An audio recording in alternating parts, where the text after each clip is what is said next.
The declaration had come 20 minutes before guests were due to arrive for Thanksgiving dinner. I'd shown up early to help as I always did, only to find my place card conspicuously absent from the dining room table.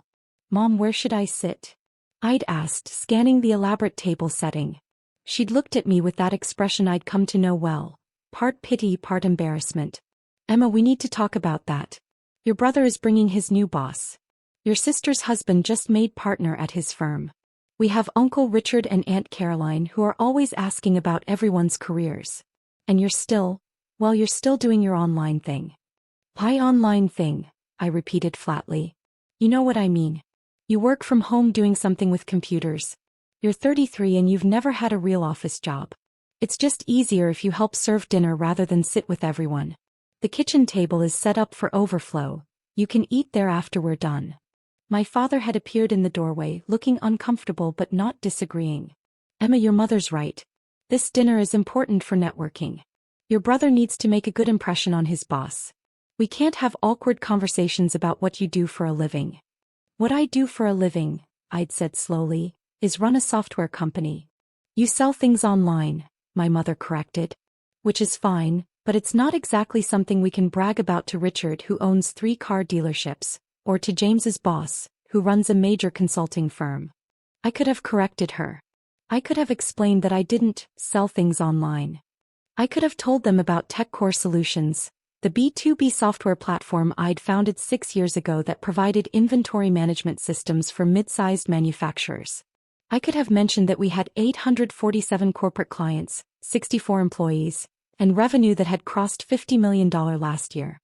I could have told them that 2 major venture capital firms had been courting us for months, that we'd finally accepted an acquisition offer from DataStream Technologies, and that the deal, which would be announced publicly that very evening, would value my company at $340 million.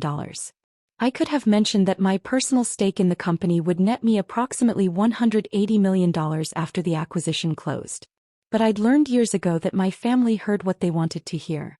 They decided I was the unsuccessful sibling, the one who never lived up to her potential, and no amount of explanation would change that narrative until something forced them to see differently. So I'd simply nodded and retreated to the kitchen. The guests arrived promptly at 6.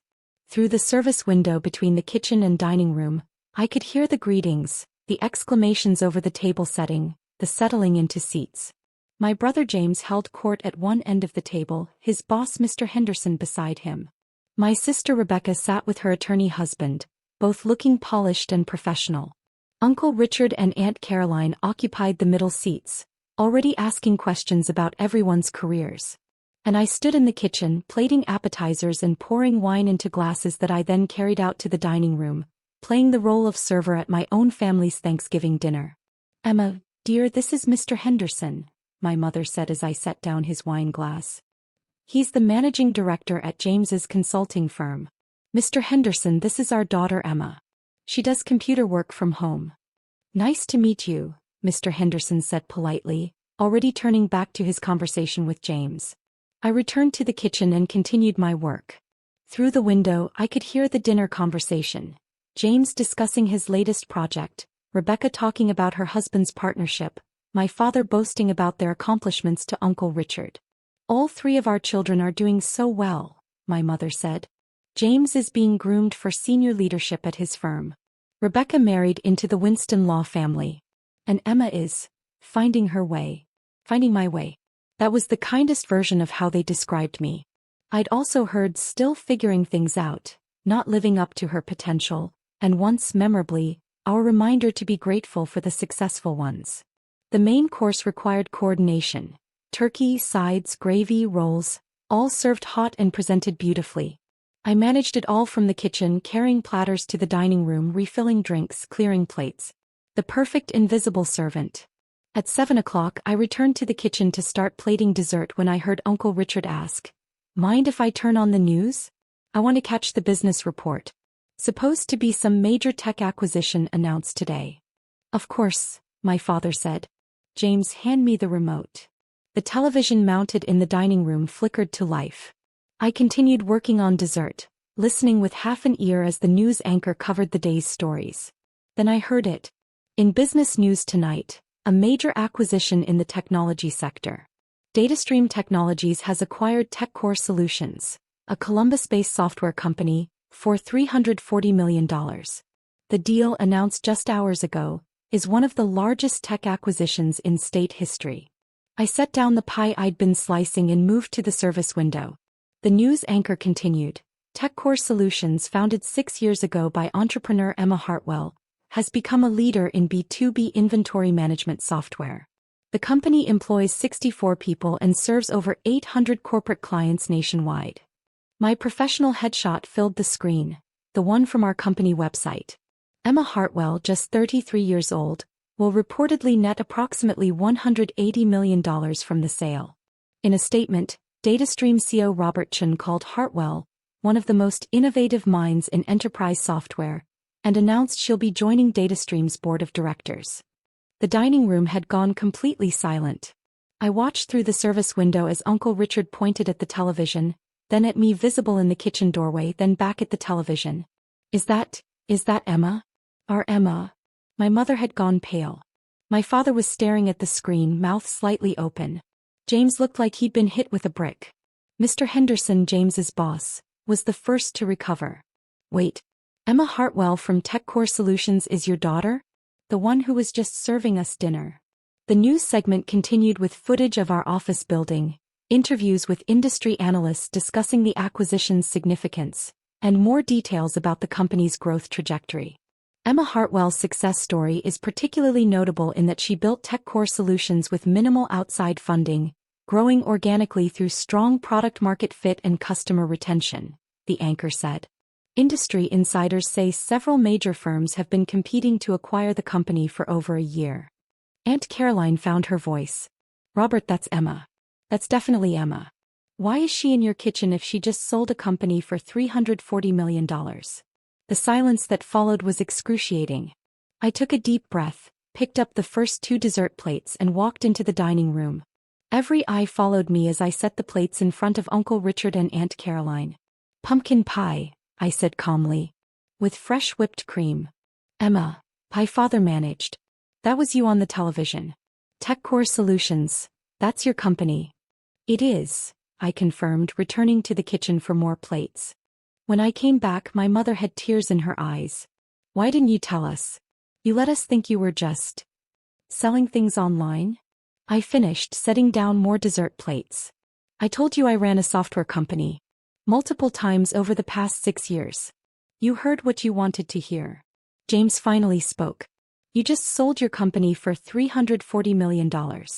Yes. And you were serving us dinner. From the kitchen. Because Mom said the dining room was for family who contribute. I set down the final plates and took a step back. That's correct. Mr. Henderson was looking at James with an expression I couldn't quite read. James, you never mentioned your sister ran TechCore Solutions. We've actually been trying to get them as a client for months. Their inventory management platform is industry-leading. I didn't know, James said weakly.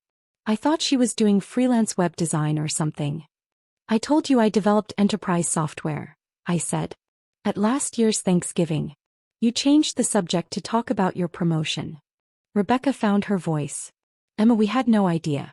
How were we supposed to know you were building something this significant? You could have asked, I said simply. You could have shown interest in my work beyond dismissing it as computer stuff. You could have visited my office, met my team, asked about my clients or my revenue. But you decided years ago that I was the unsuccessful sibling, and you never questioned that assumption. Uncle Richard was still staring at the television, where the news had moved on to another story. Robert, your daughter just became one of the wealthiest young entrepreneurs in the state, and you had her serving dinner from the kitchen? My father had no response to that. Aunt Caroline stood up.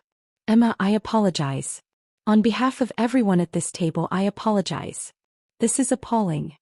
Sit down, Caroline, my mother said sharply. We didn't know. How could we have known if she never told us? I told you repeatedly, I said, my voice level.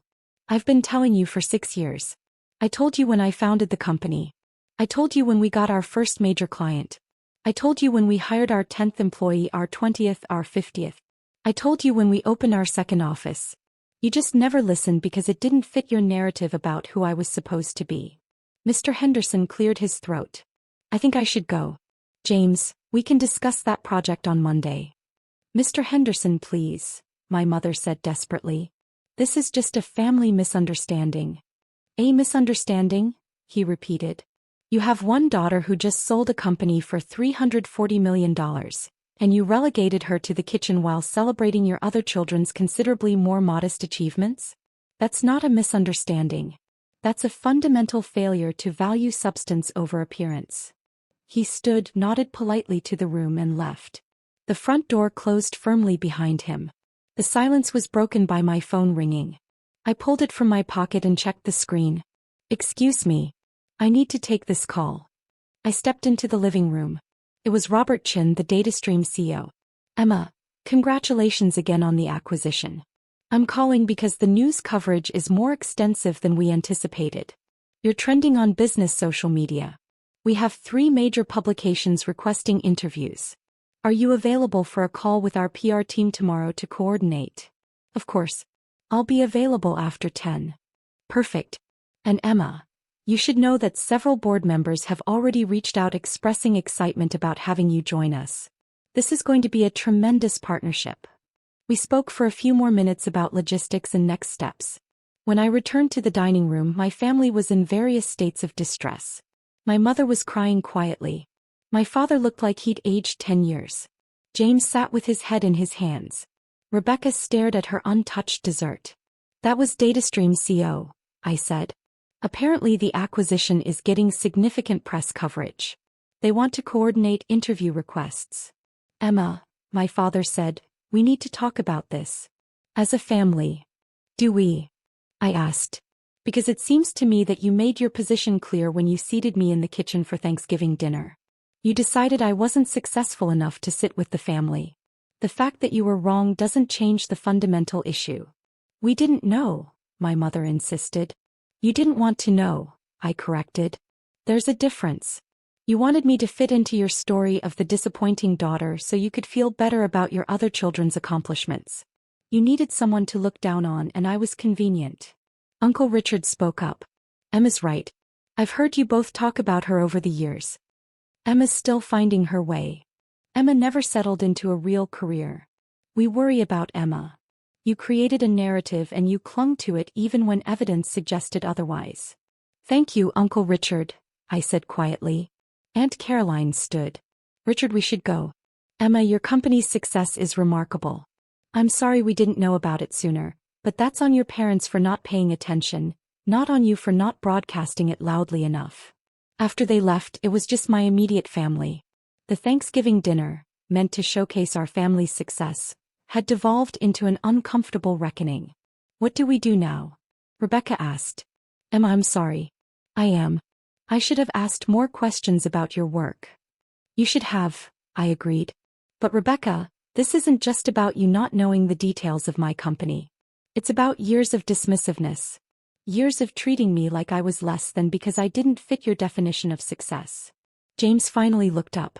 Mr. Henderson thinks I knew about your company and deliberately didn't tell him we were related. He thinks I was hiding a valuable business connection. Emma, this could damage my career. Your career, I repeated slowly.